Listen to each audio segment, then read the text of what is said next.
ಎಲ್ಲರೂ ಹೇಗಿದ್ದೀರಾ? ನಾನು ತುಂಬ ದಿನದಿಂದ ತುಂಬ ವೀಡಿಯೋಸ್ ಮಾಡಬೇಕಂತ ಹೇಳ್ಬಿಟ್ಟು ತುಂಬ ಐಡಿಯಾಸ್ ಎಲ್ಲ ಬರ್ತಾಯಿತ್ತು. ಬಟ್ ಟೈಮೇ ಸಿಗ್ತಾ ಇದ್ದಿದ್ದಿಲ್ಲ. Because I am a new mom. So ಎಲ್ಲ ನ್ಯೂ ಮಾಮ್ಸಿಗೂ they can relate. Even daily activities ಮಾಡೋದಕ್ಕೂ ತುಂಬ ಕಷ್ಟ, ಅಷ್ಟು ಬ್ಯುಸಿಯಾಗಿ ಹೋಗ್ಬಿಟ್ಟಿರ್ತೀವಿ.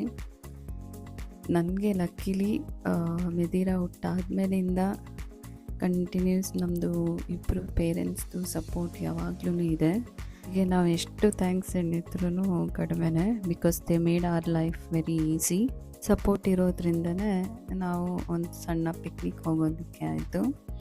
ಸೊ ಕಿಂಡರ್ ಡೈಕ್ ಅಂತ ಹೇಳ್ಬಿಟ್ಟು ಇದು ಒಂದು ಪುಟ್ಟ ವಿಲೇಜ್ ನೆದರ್ಲ್ಯಾಂಡ್ಸಲ್ಲಿ.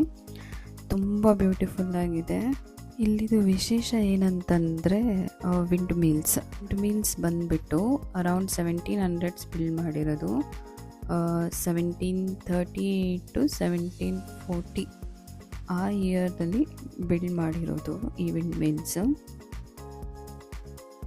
ನಾನು, ಮೆಲ್ವಿನ್, ಮತ್ತೆ ಮೆದೀರಾ ನಾವೆಲ್ಲರೂ ಸೇರಿಬಿಟ್ಟು ವೀಕೆಂಡ್ ಔಟಿಂಗ್ ಅಂತ ಹೋಗಿದ್ದು. ನಾವಿಲ್ಲಿ ನೆದರ್ಲ್ಯಾಂಡ್ಸಲ್ಲಿ ಆಲ್ಮೋಸ್ಟ್ ಮೋರ್ ದೆನ್ 5 ಇಯರ್ಸಿಂದ ಇರ್ತಾ ಇದ್ದೀವಿ. ಬಟ್ ಯಾವಾಗಲೂ ಹೋಗಿದ್ದಿಲ್ಲ ಈ ಪ್ಲೇಸ್ಗೆ. ಪೇರೆಂಟ್ಸ್ ಬಂದಾಗ ಹೇಗಿದ್ರು ನಾವು ಈ ಥರ ಪ್ಲೇಸ್ಗಳಿಗೆಲ್ಲ ಕರ್ಕೊಂಡು ಹೋಗಬೇಕು ಅಂತ ಹೇಳ್ಬಿಟ್ಟು ನಾವು ಸೇವ್ ಮಾಡಿ ಇಟ್ಟಿದ್ವಿ. ಈ ಪ್ಲೇಸು ಯುನೆಸ್ಕೋ ವರ್ಲ್ಡ್ ಹೆರಿಟೇಜಿಗೂ ಇದು ಕನ್ಸಿಡರ್ ಆಗಿದೆ. ಇವಾಗ ನೀವು ನೋಡ್ತಾ ಇರೋದು ಇದೊಂದು ಚಿಕ್ಕ ಮ್ಯೂಸಿಯಮ್. ಈ ಚಿಕ್ಕ ಮ್ಯೂಸಿಯಮಲ್ಲಿ ಹಳೆ ಕಾಲದಲ್ಲಿ ವಿಂಡ್ ಮಿಲ್ಸ್ನ ಯೂಸ್ ಮಾಡಿಬಿಟ್ಟು ಲೋ ಲ್ಯಾಂಡ್ಸಲ್ಲಿ ಹೇಗೆ ವಾಟರ್ ಪಂಪ್ ಮಾಡ್ತಾಯಿದ್ರು ಅಂತ ಹೇಳ್ಬಿಟ್ಟು ಈಸಿಯಾಗಿ ಅಂಡರ್ಸ್ಟ್ಯಾಂಡ್ ಆಗೋ ಥರ ಒಂದು ಒಳ್ಳೆ ಡೆಮಾನ್ಸ್ಟ್ರೇಷನ್ ಕೊಟ್ಟಿದ್ದಾರೆ.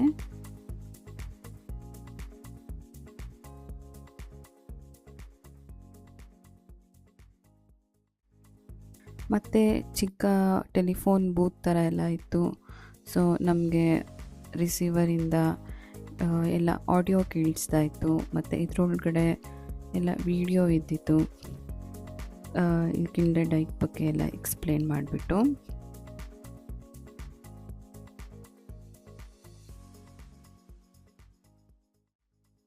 ಮಿನಿಯೇಚರ್ ವರ್ಷನ್ಸ್ ಎಲ್ಲ ತುಂಬ ಬ್ಯೂಟಿಫುಲ್ಲಾಗಿ ಈ ಮ್ಯೂಸಿಯಮಲ್ಲಿ ಇಟ್ಟಿದ್ದಾರೆ. ಸೊ ಇದೊಂದು ಚಿಕ್ಕ ಮನೆ, ಅದರ ಒಳಗಡೆ ಹೇಗೆ ವಿಂಡ್ ಮಿಲ್ಸ್ ವರ್ಕ್ ಆಗುತ್ತೆ ಅಂತ ಹೇಳ್ಬಿಟ್ಟು ತುಂಬ ಮಿನಿಯೇಚರ್ ವರ್ಷನಲ್ಲಿ ರೆಪ್ರೆಸೆಂಟ್ ಮಾಡಿದ್ದಾರೆ. ನೋಡೋದಕ್ಕೆ ಸಖತ್ ಬ್ಯೂಟಿಫುಲ್ ಆಗಿದೆ. ಈವನ್ ಸಣ್ಣ ಸಣ್ಣ ಡೀಟೇಲ್ಸನ್ನು ತುಂಬ ಚೆನ್ನಾಗಿ ರೆಪ್ರೆಸೆಂಟ್ ಮಾಡಿದ್ದಾರೆ. ಈ ಮ್ಯೂಸಿಯಂ ಒಳಗಡೆ ಹೋದರೆ ಇಬ್ಬರು ತಾತಂದು ಇದ್ದರು, ನಮಗೆ ಎಲ್ಲ ಎಕ್ಸ್ಪ್ಲೇನ್ ಮಾಡಿ ಹೇಳ್ಕೊಡೋದಕ್ಕೆ ಹಿಸ್ಟ್ರಿ ಬಗ್ಗೆ ಎಲ್ಲ ತುಂಬ ಚೆನ್ನಾಗಿ ಎಕ್ಸ್ಪ್ಲೇನ್ ಮಾಡಿದರು. ಅವರು ಆ ಏಜಲ್ಲಿ ಅಷ್ಟು ಒಂದು ಎಂಥೂಸಿಯಾಸಮಿಂದ ಎಕ್ಸ್ಪ್ಲೇನ್ ಮಾಡ್ತಾ ಇರಬೇಕಾದ್ರೆ ನಮಗೆ ಕೇಳೋದಕ್ಕೇ ತುಂಬ ಖುಷಿ ಆಯಿತು. ಅವ್ರಿಗೆ ಏನಿಲ್ಲ ಅಂದರೂ ಪಕ್ಕಾ 60+ ಇತ್ತು. ಬಟ್ ಆ ಏಜಲ್ಲಿ ಅವರು ಆ ಹಿಸ್ಟ್ರಿನ ಒಂದು ಅಷ್ಟು ಜೋಶಲ್ಲಿ ಹೇಳಬೇಕಾದ್ರೆ ತುಂಬ ಇಂಟ್ರೆಸ್ಟಿಂಗಾಗಿ ಕೇಳೋದಕ್ಕೆ ಖುಷಿ ಆಯಿತು. ಮತ್ತು ಅವ್ರ ಕಣ್ಣು ಎಲ್ಲ ನನ್ನ ಮೆದಿರ ಮೇಲೇ ಇತ್ತು. ಮಧ್ಯದಲ್ಲೆಲ್ಲ ಕೇಳ್ತಾಯಿದ್ರು, ಮಗು ನಂಗೆ ಕೊಟ್ಬಿಡ್ತೀರಾ ಅಂತ ಹೇಳ್ಬಿಟ್ಟು. ಸೊ ಹಾಗೆ ಅಲ್ಲಿತ್ತು ಒಂದು ಮ್ಯೂಸಿಯಂ ವಿಸಿಟ್ ಆದಮೇಲೆ ನಮಗೆ ವಾಟರ್ ಬೋಟ್ ಇತ್ತು. ಬಿಕಾಸ್ ಇದು ಕೆನಾಲ್ಸ್ ಮಧ್ಯೆ ಬಿಲ್ಡ್ ಮಾಡಿರೋದ್ರಿಂದ ಸೊ ವಾಟರ್ ಬೋಟನ್ನು ನಾವು ಎಕ್ಸ್ಪೀರಿಯೆನ್ಸ್ ಮಾಡ್ಬೋದು. ಈ ವಾಟರ್ ಬೋಟ್ ಬಂದುಬಿಟ್ಟು ಈಚ್ ಸ್ಟಾಪಲ್ಲಿ ನಿಮಗೆ ಎವ್ರಿ 40 ಮಿನಿಟ್ಸು ಬರ್ತಾ ಇರುತ್ತೆ.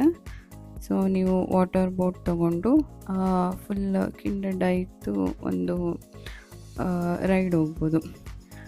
ನಿಮಗೆ ಎವ್ರಿ ಸ್ಟಾಪ್ ಅವರು 40 ಮಿನಿಟ್ಸ್ ಆದಮೇಲೆ ಬಂದು ಪಿಕಪ್ ಮಾಡ್ತಾರೆ.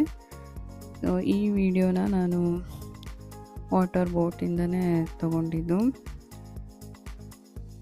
ಆ್ಯಕ್ಚುಲಿ ವಾಟರ್ ಬೋಟ್ ಅಂತ ಹೇಳ್ತಾ ಇರಬೇಕಾದ್ರೆ ನಮಗೆ ಪ್ಯಾಕೇಜಿಂಗ್ದು ಟಿಕೆಟ್ ಪ್ಯಾಕೇಜಸ್ದು ಇನ್ಫಾರ್ಮೇಷನ್ ನಿಮಗೆ ಹೇಳಲಿಲ್ಲಲ್ಲ ಅಂತ ಹೇಳ್ಬಿಟ್ಟು ನೆನಪಾಯಿತು. ಸೊ ಎಂಟ್ರೆನ್ಸಲ್ಲೇ ನಿಮಗೆ ಆಪ್ಷನ್ ಇದೆ, like if you want to walk ನೀವು ಫ್ರೀಯಾಗಿ ಇದು ವಾಕ್ ಮಾಡ್ತಾನೆ ಎಲ್ಲ ನೋಡ್ಬೋದು. ಬಟ್ ತುಂಬ ಡಿಸ್ಟೆನ್ಸ್ವರೆಗೂ ಇದೆ ಇದು. ಬಟ್ ನಿಮಗೆ ಇಲ್ಲಿ ಫುಲ್ 2-3 ಮ್ಯೂಸಿಯಮ್ ಇದೆ. ಆ ಮ್ಯೂಸಿಯಮ್ ಪ್ಲಸ್ ಈ ವಾಟರ್ ಬಸ್ಸು ಎಲ್ಲ ಕವರ್ ಆಗೋ ಥರ ಟಿಕೆಟ್ ಇದ್ದಿತ್ತು ನಮಗೆ. ಎಲ್ಲ ಇನ್ಕ್ಲೂಸಿವ್ ಬಂದುಬಿಟ್ಟು ಆಲ್ಮೋಸ್ಟ್ €20 ಪರ್ ಪರ್ಸನ್ ಇತ್ತು. ಸೊ ಐ ಥಿಂಕ್ ವರ್ತ್ ಅನಿಸುತ್ತೆ, ಬಿಕಾಸ್ ನಿಮಗೆ ಮ್ಯೂಸಿಯಮ್ ಮತ್ತು ವಾಟರ್ ಬಸ್ ಎಲ್ಲ ಒಳ್ಳೆ ಎಕ್ಸ್ಪೀರಿಯೆನ್ಸು. ಮತ್ತು ಇದು ಬಂದುಬಿಟ್ಟು ಒಂದು ಸಣ್ಣ ವಿಲೇಜ್ ಥರ ಅವರು ಡೆಕೋರೇಟ್ ಮಾಡಿರೋದು, ಬಟ್ ಇಲ್ಲಿ ಯಾರೂ ಇರೋದಿಲ್ಲ. ಈ ವಿಲೇಜ್ ಬಂದುಬಿಟ್ಟು ಒಂದು ದೊಡ್ಡ ವಿಂಡ್ ಮಿಲ್ ಪಕ್ಕ ಈ ಡೆಕೋರೇಷನ್ ಮಾಡಿರೋದು. ಹಾಗೆ ಒಂದು ಸಣ್ಣ ಕೆಫೆ ಇದೆ. ಈ ಕೆಫೆಯಲ್ಲಿ ಜಸ್ಟ್ ಕಾಫಿ ಮತ್ತು ಚಾಕೋ ಮಿಲ್ಕ್ ಮಾತ್ರ ಸಿಗುತ್ತೆ. ಸೊ ಇದೇ ವಿಂಡ್ ಮಿಲ್ ಪಕ್ಕದಲ್ಲಿ ಆ ಒಂದು ವಿಲೇಜ್ ಡೆಕೋರೇಷನ್ ಇರೋವಂಥದ್ದು. ಇಲ್ಲಿ ಇರೋ ಎಲ್ಲ ವಿಂಡ್ ಮಿಲ್ಗಳಲ್ಲಿ ಜನಗಳು ವಾಸ ಮಾಡ್ತಾರೆ. ಸೊ ಕೆಳಗಡೆ ಒಂದು ಪುಟ್ಟ ಮನೆ ಇದೆ. ಆ ಮನೆಯಲ್ಲೇ ಅವರಿಗೆ ಬೇಕಾಗಿರೋಂಥ ಕಿಚನ್ ಮತ್ತು ಕುಕ್ಕಿಂಗ್ ಐಟಮ್ಸು ಮತ್ತು ಬೆಡ್ ಎಲ್ಲ ಇದೆ. ಸೊ ಈ ವಿಂಡ್ ಮಿಲ್ಲು ಒಂಥರ ಎಕ್ಸಿಬಿಷನ್ ಥರನೇ ಇಟ್ಟಿದ್ದಾರೆ. ಮತ್ತು ಒಳಗಡೆ ಒಬ್ಬರು ಲೇಡಿ ಇದ್ದಾರೆ ಅಲ್ಲಿ. ನೀವು ಒಳಗಡೆ ಹೋಗ್ಬಿಟ್ಟು ಎಲ್ಲ ನೋಡ್ಬೋದು ಯಾವ ಥರ ಎಲ್ಲ ಅರೇಂಜ್ಮೆಂಟ್ಸ್ ಇದೆ ಅಂತೇಳಿ. ನೋಡಿದರೆ ಒಂದು ಡೈನಿಂಗ್ ಟೇಬಲ್ ಇದೆ, ಮತ್ತು ಕಿಚನ್ ಇದೆ ಚಿಕ್ಕದು. ಇದು ಬಂದುಬಿಟ್ಟು ಕೆಳಗಡೆ ವೀಲ್ ಮೂವ್ ಆಗ್ತಾ ಇರೋದು ವಿಂಡ್ ಮಿಲ್ದು. ಮತ್ತು ಪಿಯಾನೋ ಇಟ್ಟಿದ್ದಾರೆ. ತುಂಬ ಆ್ಯಂಟಿಕ್ ಪೀಸಸ್ ಎಲ್ಲ ಇಟ್ಟಿದ್ರು. ಹೀಗೆ ವಿಂಡ್ ಮಿಲ್ಸ್ ನೋಡ್ತಾ ಅದರ ಹಿಸ್ಟ್ರಿ ಕೇಳ್ತಾ ಮತ್ತು ಅದರ ಒಳಗಡೆ ಹೇಗಿದೆ ಅಂತ ಕನ್ಸ್ಟ್ರಕ್ಷನ್ ನೋಡ್ತಾ ಈ ವೀಲ್ ಮೂವ್ ಆಗೋ ಥರನೇ ನಾವು ಇಲ್ಲಿಂದ ಮೂವ್ ಆಗಿಬಿಟ್ಟು ನಮ್ಮ ಕಿಂಡರ್ ಡೈಕ್ ಪಿಕ್ನಿಕ್ನ ಅಲ್ಲಿಗೆ ಮುಗಿಸಿದ್ವಿ. ಸೊ ಇದಾಗಿತ್ತು ನಮ್ಮ ಒಂದು ಸಣ್ಣ ಪಿಕ್ನಿಕ್. ಎಲ್ಲ ಈ ಬ್ಯುಸಿ ಡೇಸ್ಗಳ ಮಧ್ಯ ವೀಕೆಂಡಲ್ಲಿ ಒಂದು beautiful outing, family outing. So ನಿಮಗೆ ವಿಡಿಯೋ ಇಷ್ಟ ಆಗಿದರೆ ಲೈಕ್ ಮಾಡಿ, ಶೇರ್ ಮಾಡಿ ಮತ್ತು ಸಬ್ಸ್ಕ್ರೈಬ್ ಮಾಡೋದನ್ನು ಖಂಡಿತ ಮರಿಬೇಡಿ. So until next video, see you, bye bye.